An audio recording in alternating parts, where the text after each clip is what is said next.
Olá pessoal, bem-vindo e bem-vinda ao canal Amu Invest. RBVA 11, vale a pena? Venha saber.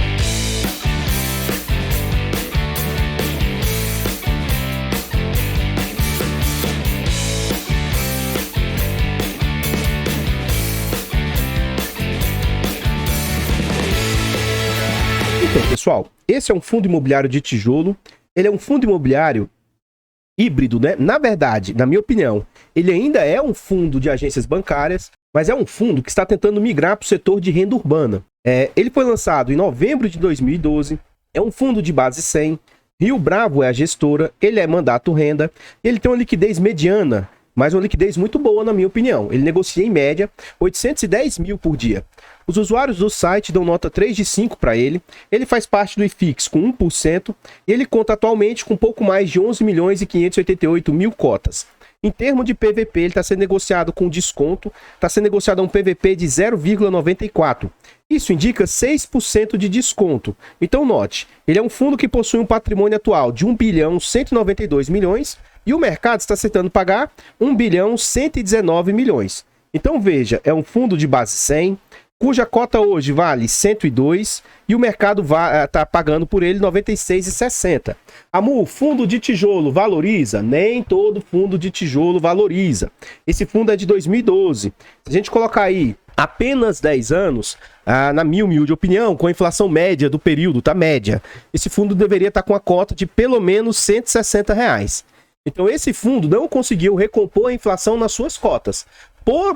Porém, na entrega de rendimentos, esse fundo sempre entregou acima da média de mercado. Então, pode ser que uma coisa compense a outra. Em questão de número de cotistas, tendo setembro como referência, é um fundo que já conta com 44 mil cotistas. Pouco mais de 44 mil. Nesse gráfico aqui, a gente vê o quanto o fundo está sendo negociado atualmente. Atualmente 96, mínima de 88 e máxima de 103. Então, vou traçar a linha aqui dos R$100 do fundo. O que a gente consegue observar? Esse fundo chegou a ser negociado acima do seu VP durante um bom tempo. Por quê? De novo, esse fundo costumeiramente pagava, né, acima da média de mercado. Ele tinha uns contratos atípicos e conseguia pagar muito acima. Então, durante o ano de 2017 para 2018, esse fundo chegou a pagar acima de R$120. Entre 2018 ali, ele teve uma queda para o VP, sendo negociado a mais ou menos R$100. E durante o ano de 2019, foi um ano eufórico, né? Esse fundo sai, de novo, do VP e chega a ser negociado a R$170. Vê a situação pandêmica em março de 2020. Esse fundo cai para mais ou menos R$110, R$108. Rapidamente ele se recupera, atinge ali 120, atinge picos de 140, R$150. Fica num patamar de 120 mais ou menos. E já no final do ano de 2020 para 2021, o fundo começa a cair. Fica ali negociando durante um período mais ou menos a 110, cai abaixo do VP, chegando lá em agosto desse corrente ano. O fundo chega a ser negociado aí, a essa mínima aí, ó, de R$88, e atualmente o fundo está mais ou menos lateralizado a R$96. Antes da gente continuar e ver mais informações a respeito desse fundo, eu gostaria de pedir humildemente, por favor, deixa o like, comenta e compartilha. Essa interação de vocês ajuda o canal a crescer e o YouTube entregar para mais pessoas. Comenta aí para nós se você já conhece esse fundo imobiliário, comenta suas impressões a respeito do ativo, comenta aí para nós para saber o que se você gosta dele, se você conhece, se você já investe, como é que você acha da gestora, tá bom? Por favor, compartilhe o vídeo. Ajude-nos a levar conhecimento e educação financeira a mais pessoas. O nosso objetivo é chegar a 15 mil inscritos. Então se inscreva no canal e ative o sino. E temos também a opção de membro se você estiver gostando do canal. Se quiser nos apoiar aí, torne-se membro a partir de 10 centavos por dia. Tornando-se membro, você tem acesso antecipado a vídeos, participa do grupo fechado do Telegram e tem preferência quando pede um vídeo aqui no canal.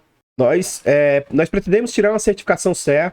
Com essa certificação, a gente se torna um profissional do mercado e pode, inclusive, fazer indicação de ativos.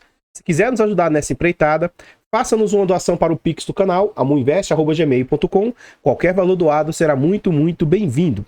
Esse vídeo foi uma sugestão do membro, né? O Gustavo Alves falou: Amu, pode trazer uma atualização do RBVA? O último foi há 5 meses. Grande abraço. E também teve um pedido aí do inscrito, esporte, carros e investimento.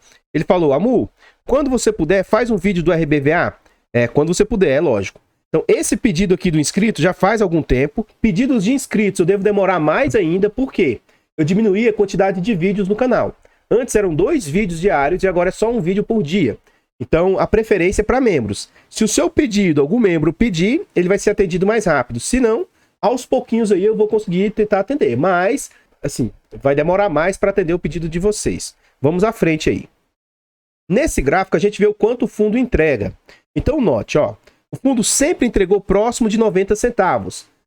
Um fundo de base 100 entregar 90 centavos corresponde a um yield de 0,9. Só para vocês terem ideia, antes dessa história de high yield, os fundos de papel que sempre entregaram muito, eles entregavam por volta de 0,8, 0,9. Fundo de papel. Então você ter um fundo de tijolo que entregava com rendimentos semelhantes a um fundo de papel, por isso que esse fundo sempre foi muito bem cotado. Só que, note, de 2017 para 2018, que é quando você vê aquela queda nas cotações do fundo, o fundo tem uma queda na distribuição dos rendimentos. O que acontece também com esse fundo? Ele, por que eu falei no início do vídeo que eu não acho que ele ainda é um fundo de varejo e sim um fundo de renda urbana?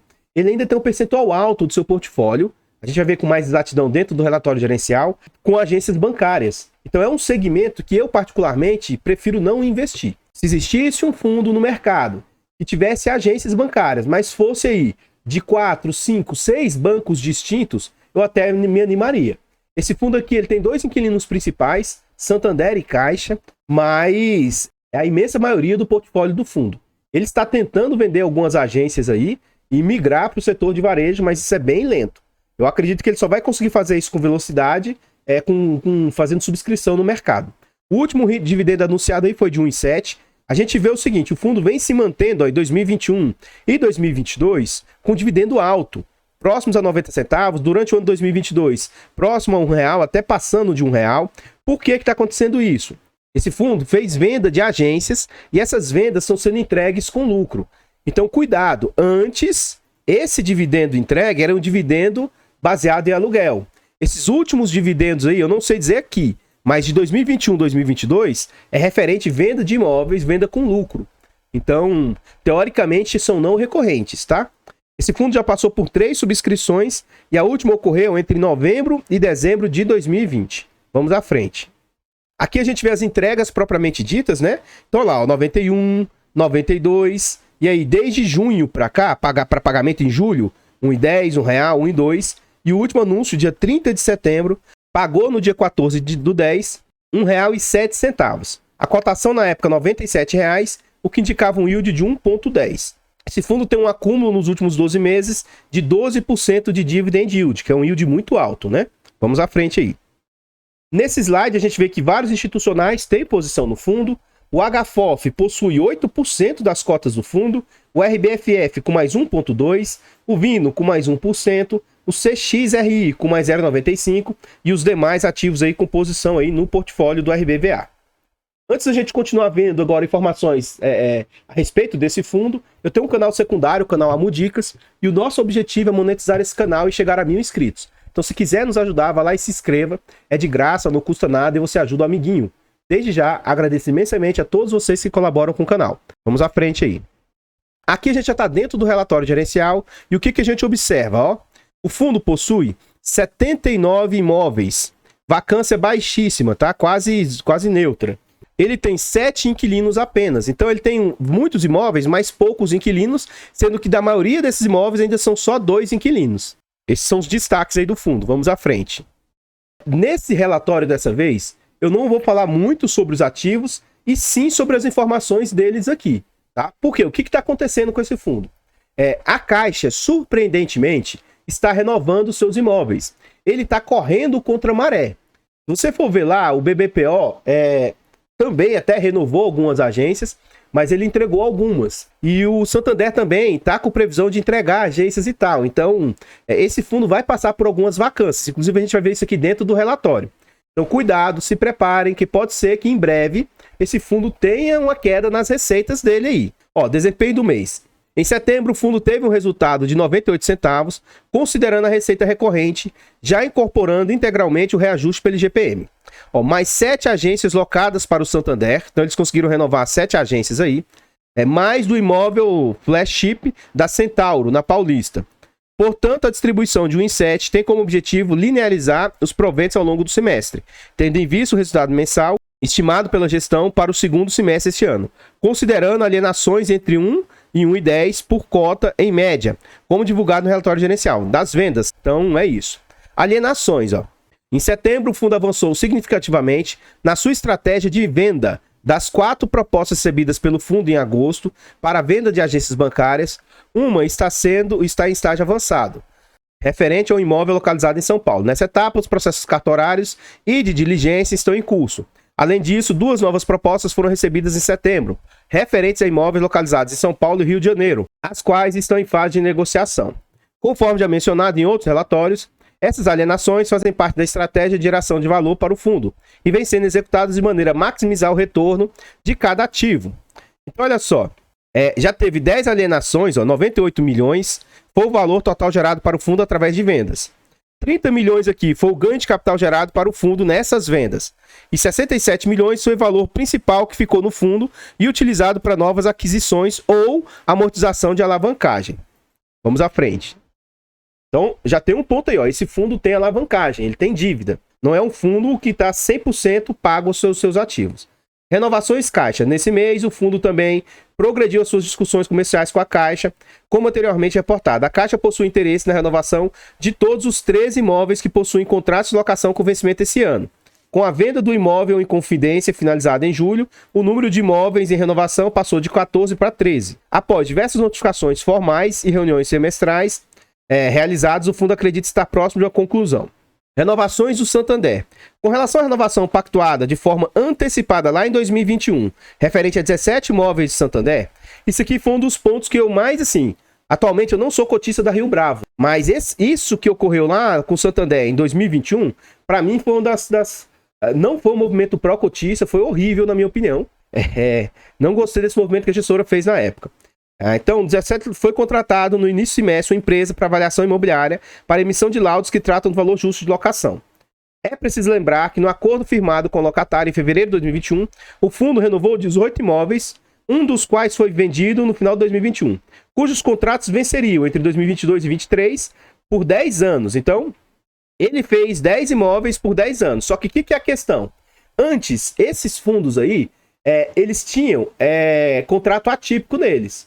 Ele renovou de forma antecipada e passou para contratos típicos. Deu um desconto gigantesco para o Santander, sendo que o fundo estava ganhando na justiça o direito a esses aluguéis. O Santander não quis mais pagar. Então, assim, é um rolo desgramado na época, em que, na minha humilde opinião, o cotista saiu prejudicado, tá? Na negociação que eles fizeram.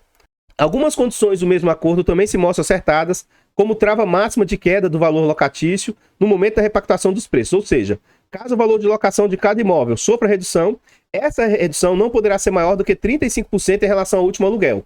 Gente, não pode ser maior que 35%. Agora imagina que um local lá pagava 100. Pode cair para 65, até 65 é aceitável. Não pode ser maior que 35. Caramba! E eles colocam como se isso aqui, poxa, que baita negociação. Então significa que poderia cair mais ainda? Cair 40%, 50%, 60%? Meu amigo, esse mecanismo, em conjunto com a renovação contratual antecipada de cerca de 20 meses, auxilia na previsibilidade de receita mesmo após o encerramento dos contratos atípicos. Entendemos que essa repactuação prévia com o Santander foi defensiva para mitigar incertezas que acometem os ciclos renovatórios. Vamos à frente aí. Ativos vagos. Com relação a 10 imóveis que estarão vagos a partir de 2023, atualmente ocupados pelo Santander, o fundo progrediu nos trabalhos para alocação futura. Nesse mês, o fundo finalizou a gravação de vídeo, de 5 vídeos, tour, nos quais foram filmados todos os ambientes, pavimentos, instalações dos imóveis. Então, interessante esse movimento da gestora.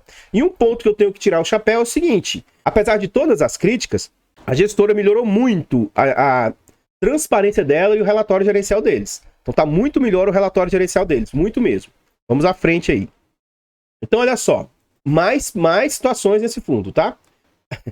Esse fundo, como a gente vê, é um fundo bem antigo, mas ele tem problemas de regularização dos imóveis. Eu não vou ler com detalhes isso aqui.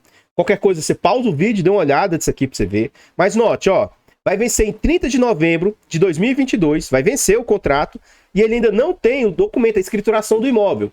Segundo eles, todos esses imóveis aqui são de baixa complexidade para resolver. Mas ele ainda tem 5 imóveis aqui com alta complexidade para se resolver o problema. E vai vencer agora em novembro de 2022, a maioria deles. Então, é mais outro ponto. Como que um fundo de gestão profissional compra imóveis, não resolve questão de o imóvel estar no nome do fundo. Isso aqui, gente, é como se ele fosse apenas um posseiro. É grosso modo, tá? Não é bem assim, mas ele não tem a escritura, ele só tem a posse do imóvel. Então isso é um problema jurídico, tal, apesar que é reconhecido, tem contrato de compra e venda e tudo, mas ele não tem uma escritura, gente. Vamos à frente aí. Imóveis a serem desocupados pelo Santander aí, ó. A gestão do fundo segue trabalhando para tentar dar um bom destino para esses 10 imóveis locados para o Santander nos próximos 10 meses, ó. E vence, por isso que eu falei, ó, cuidado, ó. 28 de dezembro, 1º de dezembro, tudo desse ano, ó. São imóveis que estão vencendo. E apenas 3 que vai ser no mês 7 de 2023. Então, no final do ano, vai vencer muito contrato do Santander aí. Se ele não renovar com o Santander, isso aqui pode ter um impacto nas receitas do fundo. Vamos à frente aí. Aqui a gente vê sobre a alavancagem, e esse ponto, para mim, é muito positivo pela gestora. Para mim, todas as gestoras tinham que passar a fazer esse tipo de situação.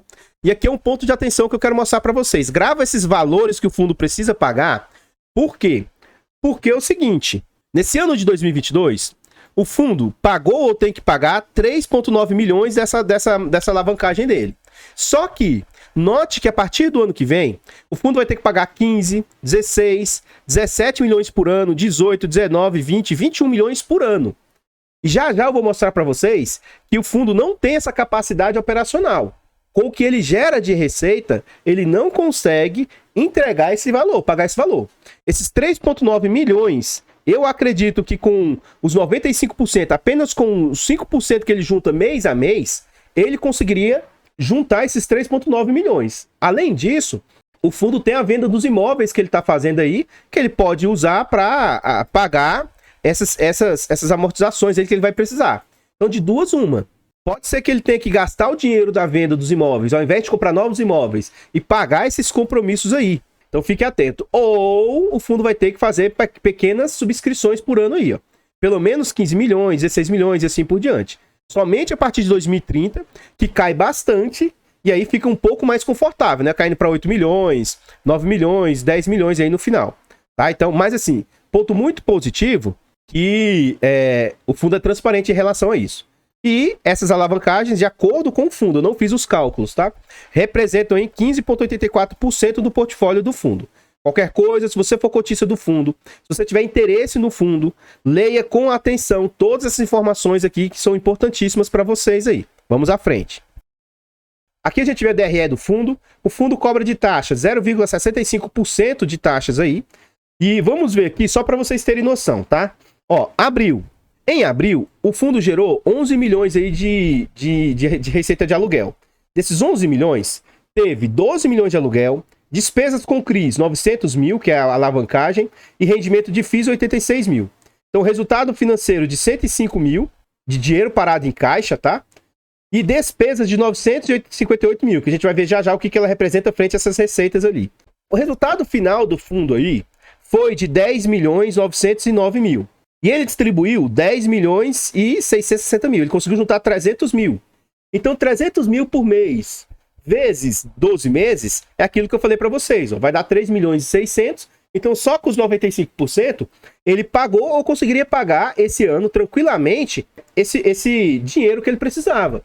Então, note que teve meses que teve valor até maior. Ó, 11 milhões e distribuiu 10. 14 milhões e distribuiu 12, 14 milhões e distribuiu 11, só que agora o fundo começou a usar caixa. Note, 11.200 e distribuiu 11.800, distribuiu a mais do que ele gerou, ó. 11.300 distribuiu 12.400, acima do que ele gerou. Tá? Então, no semestre ele gerou 37 e distribuiu 35, ele tem 2 milhões de reserva.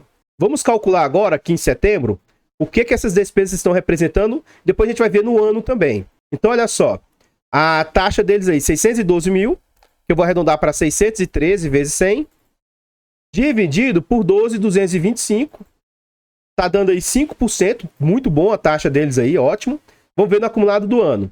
5.626, que eu vou arredondar para 5.627 vezes 100, dividido por 113.014.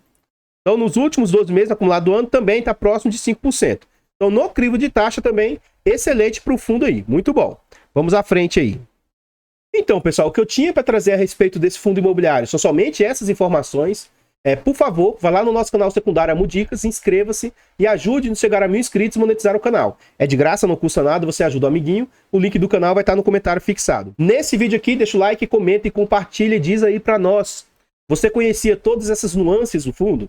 No final aqui do vídeo vai ter várias imagens a respeito desse fundo, como quantidade de imóveis, os contratos, várias informações bem interessantes que eu optei por não trazer nesse vídeo. Eu quis trazer somente essas situações mais urgentes e importantes do fundo.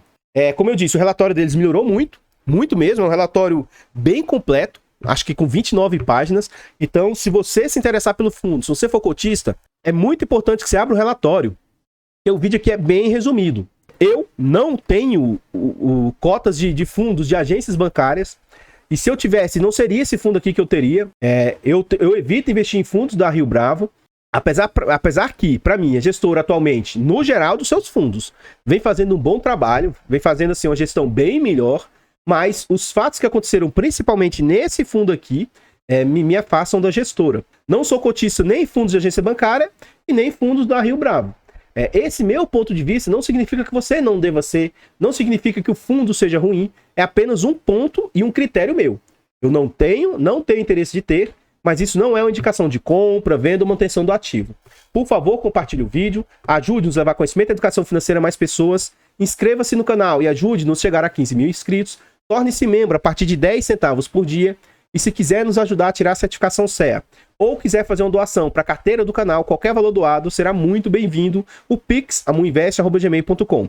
Gustavo Alves e o Esporte Carros de Investimento, né? Tá aí o vídeo que vocês solicitaram. Eu espero que ele tenha sido agradável, que tenha ajudado de alguma forma. E eu vou deixar passando slides importantíssimos a respeito desse fundo. Ou você veja o vídeo até o final, ou você abre o relatório, que é muito importante aí. Fiquem todos com Deus. Tenham um bom dia, uma boa tarde, uma boa noite e fui!